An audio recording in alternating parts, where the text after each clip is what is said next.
पिछले साल कुछ बड़े बड़े शहरों में दूरदर्शन द्वारा यहाँ का चित्र भी पहुँचा। आज और बहुत से छोटे शहरों में भी ये चित्र पहुँचेगा और देश के 70% क्षेत्र में दूरदर्शन पहुँचे वो कार्यक्रम आरंभ होगा। आस्ते आस्ते हर काम इसी प्रकार से आगे बढ़ता है। आज वो दिन है जब हम अपनी आज़ादी की लड़ाई को याद करते हैं। वो महात्मा गांधी, उनके दूसरे साथी और शिष्य और कई ऐसे नाम जिनके बारे में आपने पढ़ा होगा, सुना होगा, लेकिन उनके अलावा देश में लाखों की संख्या में बहुत से ऐसे बहादुर स्वतंत्रता सैनिक थे जिन्होंने अपना सब कुछ बलिदान कर दिया और उनमें से आज भी कुछ हजार हमारे साथ हैं। उन सब को हम याद करते हैं और जब याद करते हैं तो ये भी सोचते हैं कि जो कुर्बानी उन्होंने दी उससे हमने सबक क्या सीखा। कुछ ऐसे हैं लोग जो कहते हैं कि हर साल लाल किले से चाहे कोई भी प्रधानमंत्री हो एक ही बात कहते हैं। क्या अजब बात है ये कहने की। क्या जो ऊंचे आदर्श हैं, जो चरित्र को बनाने वाली चीजें हैं, देश के मनोबल को उठाने की बातें हैं, देश की सुरक्षा की, देश की प्रगति की, देश की उन्नति और विकास की बातें हैं, क्या वो हर बार कहनी नहीं है? क्या ये ऊंचे मूल्य जो हमारी विचारधारा के हैं वो कभी पुराने हो सकते हैं? और क्या उनको हर साल नहीं, हर दिन हमको याद नहीं करना है और अपने दिल में, अपने मन में उनको दोहराना नहीं है? ये केवल हमारे देश के लिए नहीं, सभी देशों के लिए ये सत्य है। ये अवसर ऐसा नहीं है कि क्या क्या उपलब्धियां हुई, क्या क्या बड़े छोटे काम हुए, क्या लोगों के, साधारण लोगों के जीवन स्तर किस प्रकार से ऊपर उठा, उस पर विस्तार से बोला जाए। न समय है और न ही उचित है, लेकिन हमारी प्रगति कितनी हुई है ये सबके आंखों के सामने है। हमारे देश वाले जानते हैं, विदेश वाले जानते हैं। और आपने पढ़ा होगा कि बड़े बड़े देशों के नेतागण ने, विशेषज्ञ ने इसके बारे में चर्चा की है और कर रहे हैं। इसके माने नहीं कि हमारा काम पूरा हुआ है, इसके माने नहीं कि हमारे सारे स्वप्न असलियत में हम बदल सके हैं, लेकिन इसके माने ज़रूर हैं कि उस रास्ते पर, जो रास्ता हमारे महान नेताओं ने हमको दिखाया, उस रास्ते पे हम आगे बढ़े हैं। और चाहे कितने ही कष्ट आए, कितने ही खतरे आए, कभी हमने ठोकर भी खाई, लेकिन हम आगे बढ़ते रहे।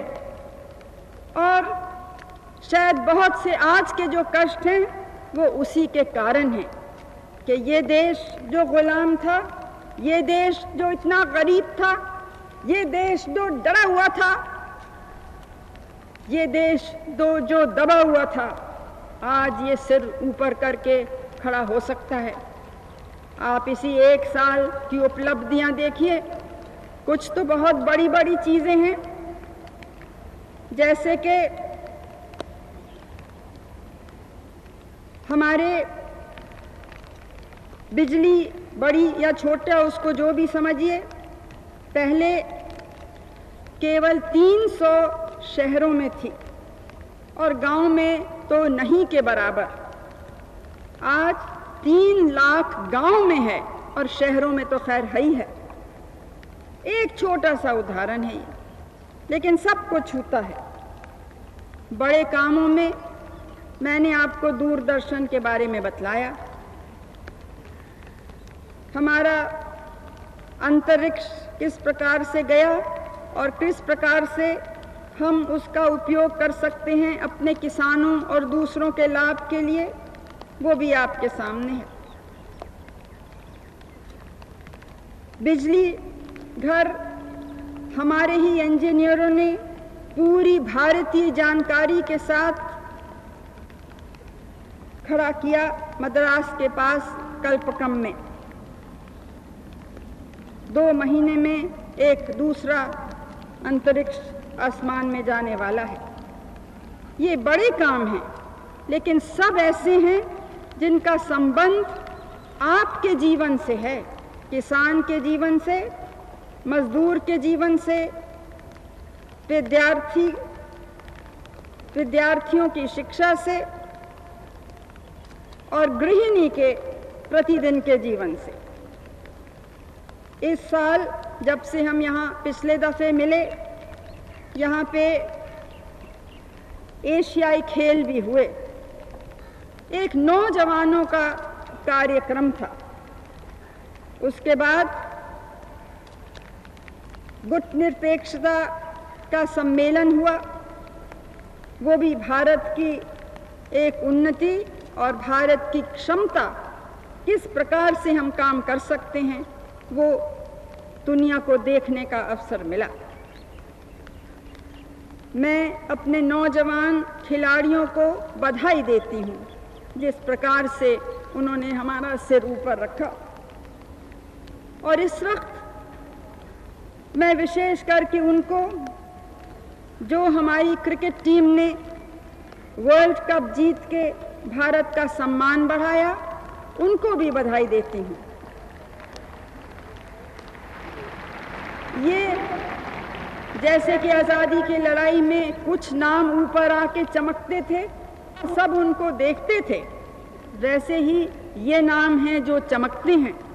लेकिन ये न समझिए कि दूसरे लोग, दूसरे नौजवान, दूसरे बच्चे या हमारे किसान, हमारे मजदूर ये बधाई के पात्र नहीं हैं। अपनी अपनी जगह पे सब पसीने से मेहनत कर रहे हैं, अपनी अपनी जगह पे एक एक कदम करके भारत को आगे ले जा रहे हैं। उन सब को हम बधाई देते हैं। उनके नाम हम नहीं जानते हैं, उनको हमने देखा नहीं, उनकी शक्ल नहीं पहचानते हैं, लेकिन वो है भारत की नींव, भारत की बुनियाद, भारत के गरीब, भारत के जनजाति आदिवासी, भारत के हरिजन, पिछड़ी हुई जाति और सब जातियां। असल में मेरा विश्वास जातिवाद में नहीं है। मैं तो चाहूँगी कि ये शब्द हम हटा दें अपने देश से। हम सब अपने को एक माने, इस महान देश के महान नागरिक अपनी तय को माने, क्योंकि आज का दिन जब हम उपलब्धियों के तरफ देखते हैं, सफलताओं के तरफ देखते हैं, तो कमजोरी के तरफ भी देखना है। किन बातों ने हमको पीछे रखा, कौन से रोड़े हमारे रास्ते में आए कि हम तेजी से आगे नहीं बढ़ सके। तो हम देखते हैं कि जो सबक आज़ादी की लड़ाई ने हमें सिखाया था कि केवल एकता और अनुशासन से सफलता प्राप्त हो सकती है, हम देखते हैं कि आज जाने या अनजाने कुछ ऐसे लोग हैं, कुछ ऐसे तबके हैं जो जाति के नाम से समाज को चोट पहुंचाते हैं, धर्म के नाम से धर्म को ही धक्का पहुंचाते हैं, प्रांतीयता के नाम से देश को आघात करते हैं। ये है हमारी कमजोरी। और एक और है कि अपनी हिम्मत हारें, आत्मविश्वास छोड़ दें। ये चीजें हैं जिन्होंने भारत को पीछे रखा है, भारत के मनोबल को कम किया है। देश के अनेक भाग में हम देखते हैं कि आंदोलन हो रहे हैं, लोगों की मांगे हों, ये लोकतंत्र में स्वाभाविक है और हम हमेशा लोगों से बात करने को तैयार हैं, यथाशक्ति मांगों को पूरा करने के लिए तैयार हैं। लेकिन हमको हर समय ये भी देखना है कि एक की मांग पूरी करने से कहीं दूसरे को हानि न पहुंचे, कहीं दूसरे की कमजोरी न हो। इसलिए इन सब मांगों में सबसे बातचीत करनी है, सबके हित को देखना है। अगर सब पूरी तौर से संतुष्ट नहीं हो सकते तो कम से कम असंतोष को कम करने की कोशिश करनी चाहिए। ये आंदोलन जो होते हैं, चाहे उनके नेता हिंसा चाहे चाहे नहीं, हमने देखा है कि हिंसा आ ही जाती है। कौन करता है हमको नहीं मालूम, जब मालूम होती है तो उन लोगों को सजा भी मिलती है, उन लोगों को भी कभी कभी नहीं मालूम होता है। लेकिन उसके कारण देश को हानि होती है, विकास का काम रुक जाता है। जो विकास के नाम में आंदोलन चलते हैं वो ही विकास को रोक देते हैं। कुछ समस्याएं हैं जो हमारे संग चली आ रही हैं। आसाम की समस्या है, एक बड़ा अजब प्रचार उसके बारे में हो रहा है। वहाँ की कुछ बात जो है उसमें सच्चाई है, बाहर के लोग आए हैं। हमारी कोशिश है कि उनका आना रोकें और जो नाजायज तरीके से आए हैं उनका परिचय करके उनको कुछ दूसरा प्रबंध करने की कोशिश करें। ये बात आज की नहीं, ये जब पहले दफे मैंने बातचीत की उसी समय ये बात मैंने वहाँ के लोगों के सामने रखी। लेकिन उन्होंने कहा कि या तो पूरी बात माने और या हम जो ये करना चाहते हैं आप वो भी नहीं करने देंगे। तो जो काम हो सकता था इन सालों में वो काम रुक गया। अब उन्होंने कहा है कि नहीं, शुरू कीजिए। तो जो हमने पहले कहा था वो काम अब आरंभ हो रहा है। उसके बारे में एक अजब कहानी और भी सुनने में आई, ये कि वहाँ जो हमला हुआ और जिसमें बहुत से लोगों की जानें गईं, मुसलमान हमारे भाई और बहन, उनकी जानें भी गईं, उनके गांव भी जलाए गए, और हिंदुओं के भी, जनजाति के लोगों के भी, हरिजनों के भी, मजदूरों के भी, जो बाहर के गए हुए बिहारी या उत्तर प्रदेशी मजदूर थे उन पे भी, इन सबों पर जो हमला हुआ उसका खंडन भी मैं कर चुकी हूँ और उन लोगों के प्रति सहानुभूति भी रख चुकी हूँ। लेकिन प्रचार क्या हो रहा है?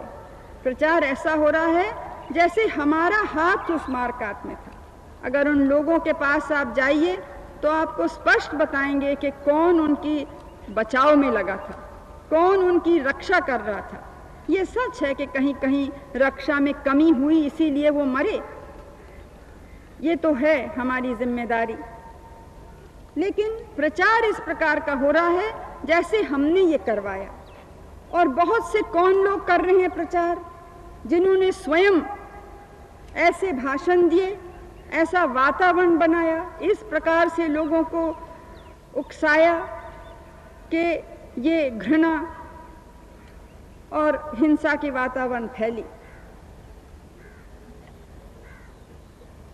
आज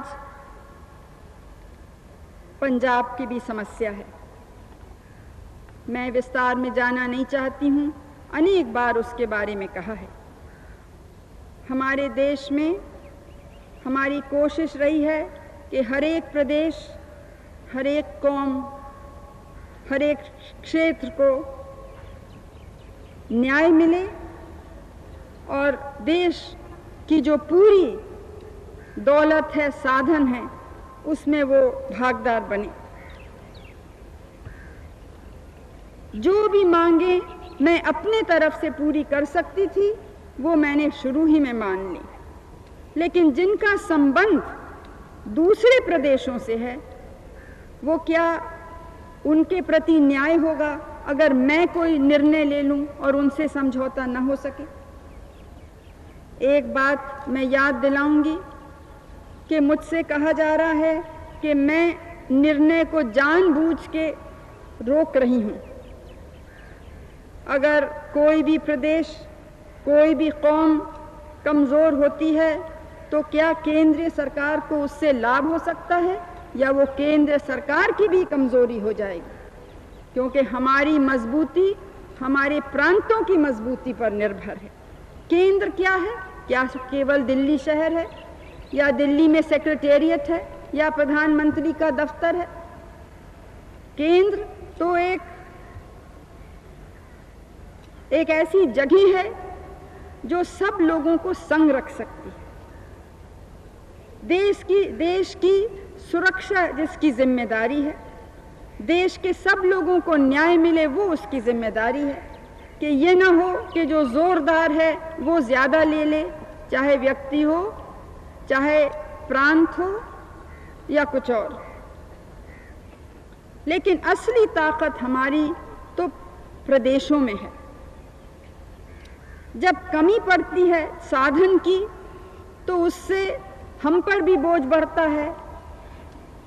हमारे जितने मंत्रालय हैं उनके पैसे कटते हैं और उसी प्रकार से जो प्रदेश हैं उनके भी कटते हैं। इससे हमें खुशी नहीं है, लेकिन हम लाचार हैं। अगर अच्छी वर्षा हुई तो तस्वीर में परिवर्तन तुरंत आ जाता है। अगर सूखा पड़ा, बाढ़ हुए, आंदोलन जिसमें इतना रुपया खर्च होता है उनको थामने में, ये चीज़ें अगर न हों तो और भी तेज़ी से हम आगे बढ़ सकते हैं। लेकिन जो बात मैं आपसे कह रही थी पंजाब के बारे में, वो ये है, करीब 2 साल से ये समस्या मेरे सामने आई है। लेकिन सन 80 में हमारी सरकार आई, उसके पहले मैं याद दिलाना चाहती हूँ कि 3 साल तक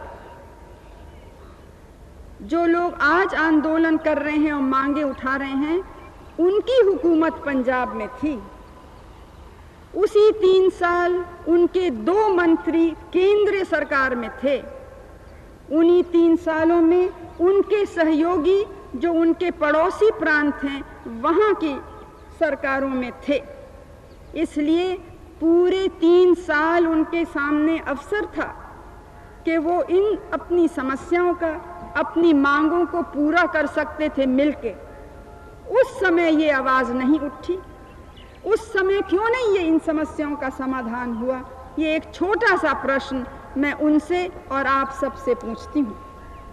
क्या वो दोषी नहीं है कि जब उनको ऐसा मौका मिला तब उन्होंने उस मौके का लाभ नहीं उठाया? क्यों? क्योंकि शायद उस समय भी जो चाहते थे वो नहीं मिल सकता। तो सारा बोझ ठहरा कि हम आए तो हमारे ऊपर ये डाला जाए। हम तैयार हैं, अगर जो दूसरे लोग हैं जिनका संबंध इन प्रश्नों से है उनके संग वो बैठ के और समझौता कर सकते हैं।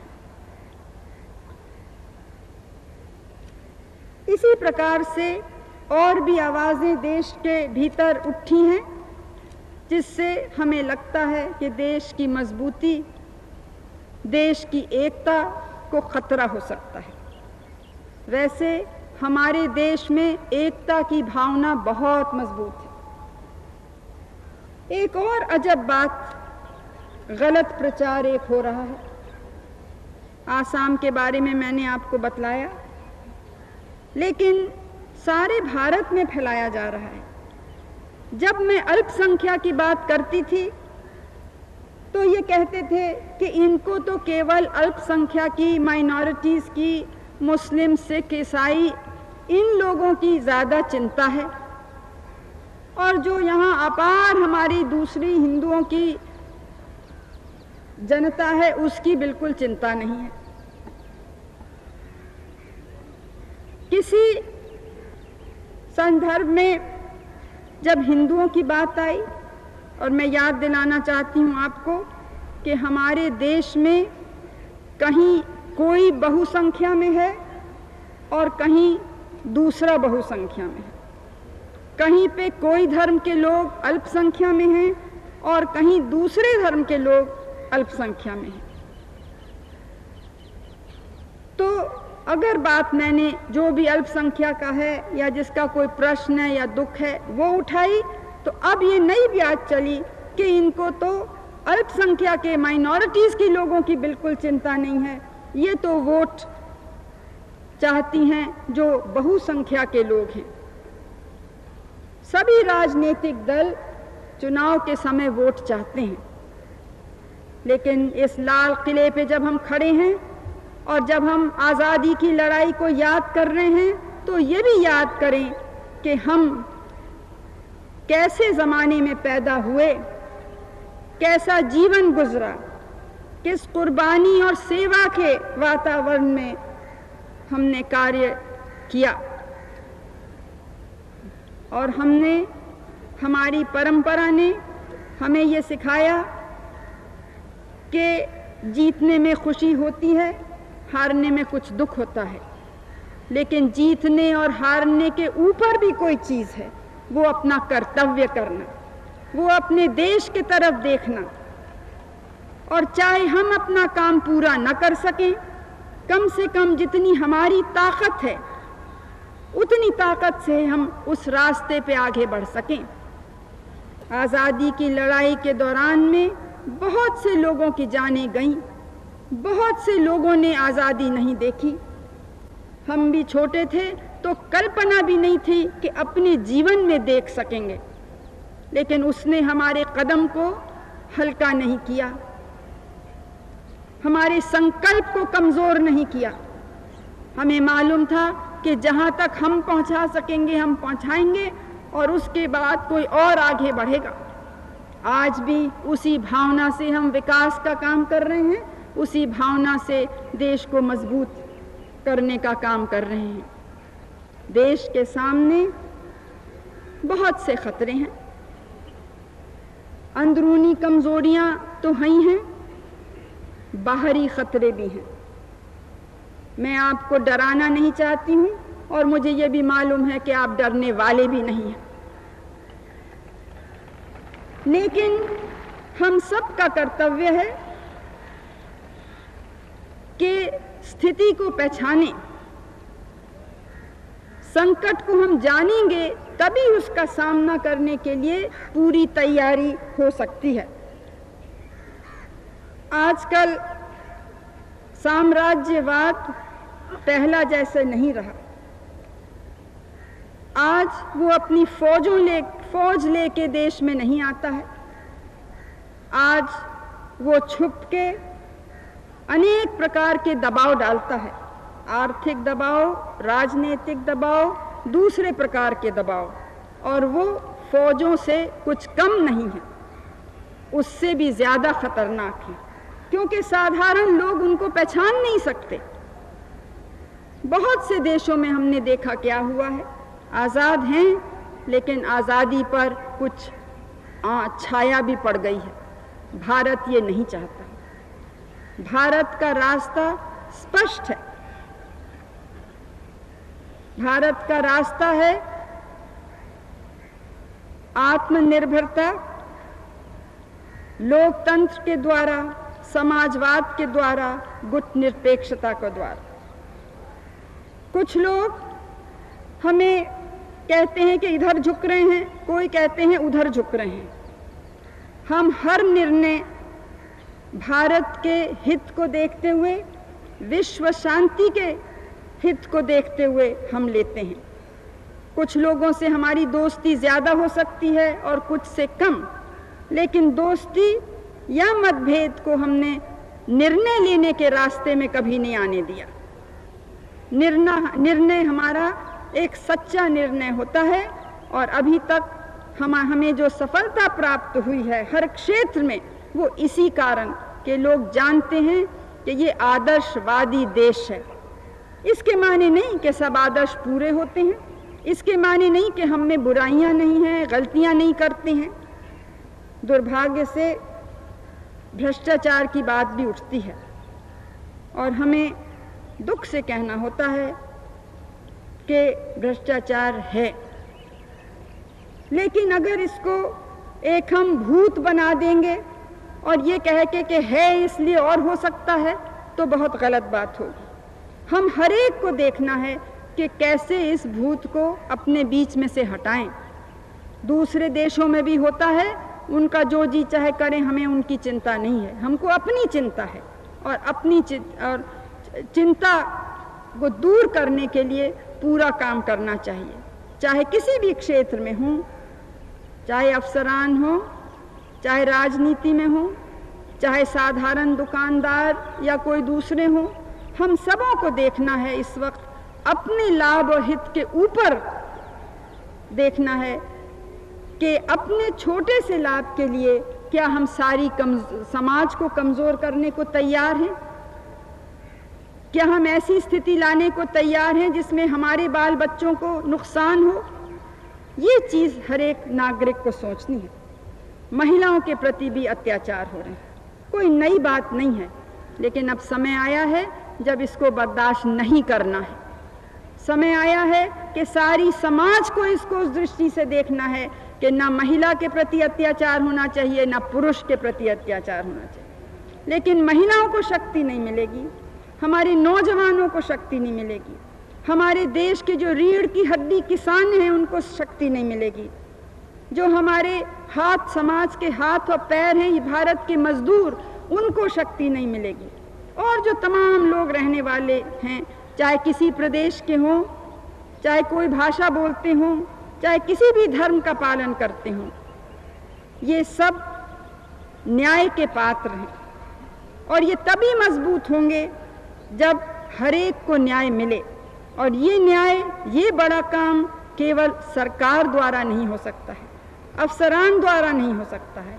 ये तो हर एक नागरिक समझेगा कि मैं इस देश का नागरिक हूँ, ये मेरी भी उतनी जिम्मेदारी है, क्योंकि इससे भविष्य बन रहा है, और भविष्य अगर सुंदर नहीं हुआ तो मुझे हानि होगी, मेरे आते हुए पुश्तों को हानि होगी। ये भावना हमको आज सीखनी है।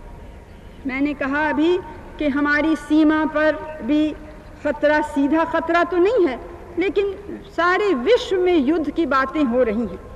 भारत शांति प्रिय रहा है, और इसीलिए गुट निरपेक्षता का आंदोलन आरंभ करने में भी हमारा बहुत बड़ा हाथ रहा। हम विशेष करके अपने पड़ोसियों से दोस्ती चाहते हैं। अभी हाल में भी कुछ घटना ऐसी हुई, और मैं दोहराना चाहती हूँ कि किसी भी देश में हम दखल नहीं देना चाहते। उनके अंदरूनी प्रश्न जो हैं उनको उनके संभालना है, लेकिन अगर बड़े पैमाने पर हिंसा हो, हत्या हो, लूटमार हो, तो उसका खंडन हमको करना पड़ता है, और हमेशा ही हमने किया है। हमारे पड़ोस में एक देश है जिससे बहुत घनिष्ठ संबंध भारत के रहे हैं, श्रीलंका। वहाँ जो बीता है उसमें भारत के नागरिकों पर भी बीता है, इसलिए हमारी वहाँ के बारे में विशेष चिंता है। दखल देने के ख्याल से नहीं, लेकिन मैत्री हमारी बनी रहे, संबंध हमारे बने रहें, और हमारे जो लोग वहाँ पे हैं, हम तो नहीं चाहते कि किसी पर भी कुछ हानि हो, लेकिन क्योंकि हमला हमारे लोगों पे हुआ है, हमारे नागरिक या हमारे देश से जो गए हैं तो उनकी विशेष चिंता, और जो इस हिंसा के शिकार हुए हैं उनके संग सहानुभूति हमें प्रकट करनी है। तो इस प्रकार, लेकिन इन सब समस्याओं में से हमको बहुत समझ बूझ के चलना है। जोश में आके एक कदम गलत पड़ता है तो उसकी हानि बहुत दूर तक होती है और फिर संभालना मुश्किल हो जाता है।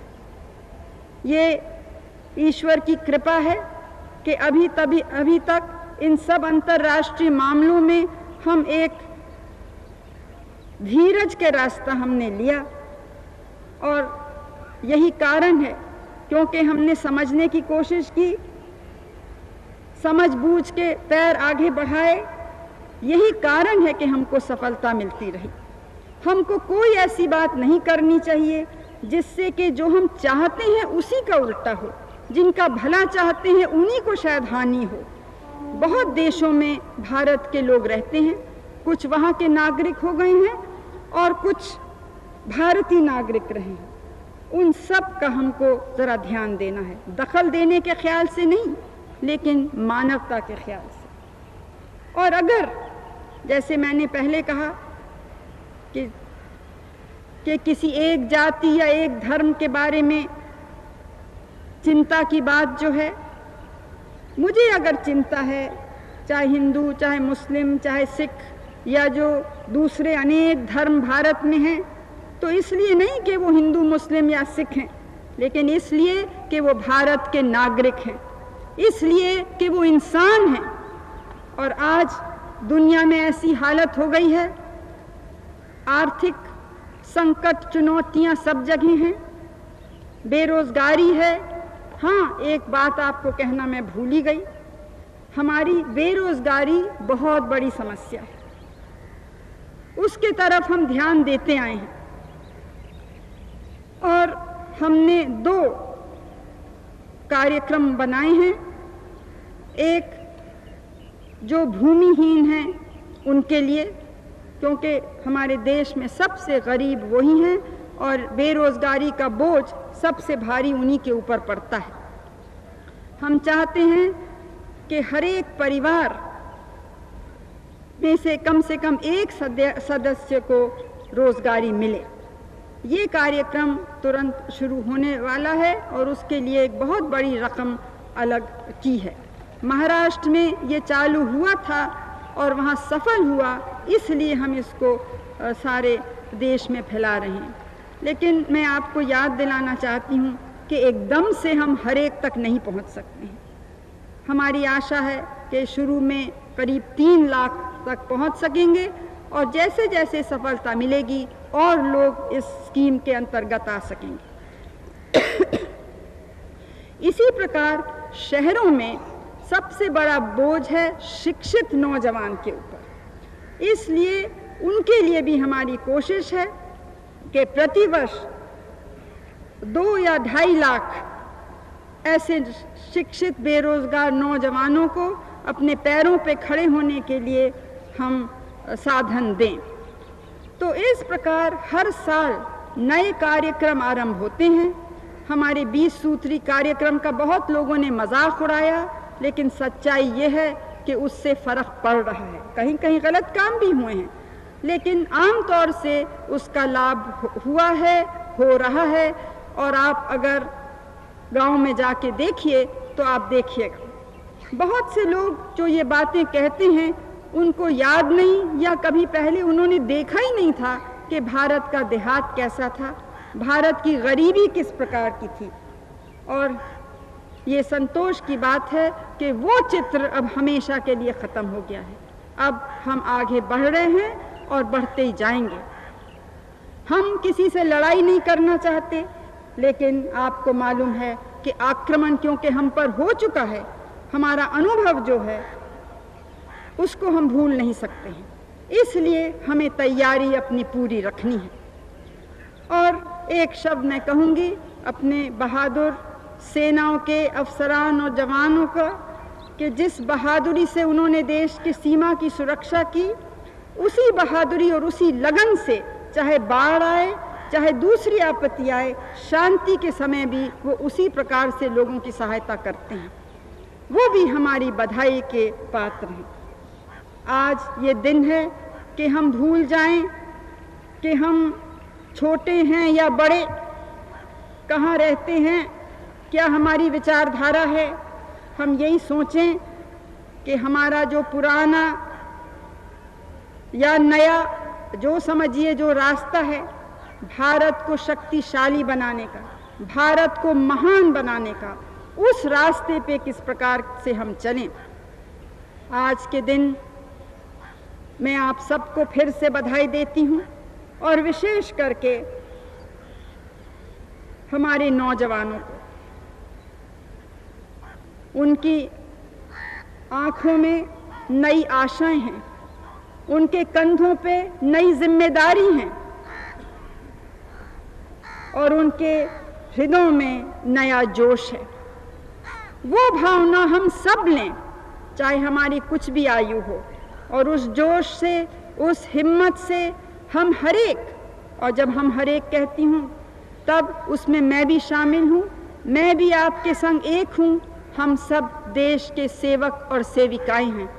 हमको ओहदे का नहीं सोचना चाहिए, कौन धनी है कौन गरीब है ये नहीं सोचना चाहिए, केवल ये कि हमसे कमज़ोर है उसको कैसे सहायता करें।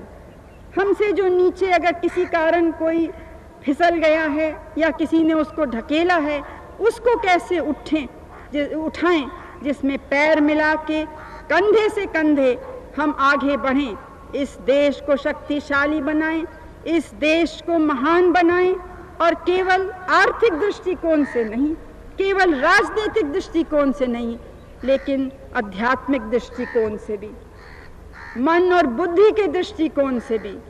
आइए हम सब आज ये निर्णय करें कि कोई बात हम न कहेंगे न करेंगे जिससे किसी प्रकार से हमारा देश नीचे हो। हमें साधारण जनता का मनोबल बढ़ाना है, उनका आत्मविश्वास बढ़ाना है और आत्मनिर्भर देश को बनाना है, अपने लोगों को बनाना है। इस नारे से आज हम यहाँ से जाएं और इस अगले साल इस काम में हम लगें तो हम चमत्कार करके दिखा सकते हैं। एक बार नहीं, अनेक बार भारत के लोगों ने दिखाया है कि भारत जब निर्णय करता है, जब दृढ़ संकल्प करता है तो पूरा करके दिखा सकता है। आइए मेरे बहनों और भाइयों, हम करके दिखाएं। मैं फिर से आप सबको नमस्कार करती हूँ और भविष्य के लिए शुभकामनाएं देती हूँ। जय हिंद, जय हिंद।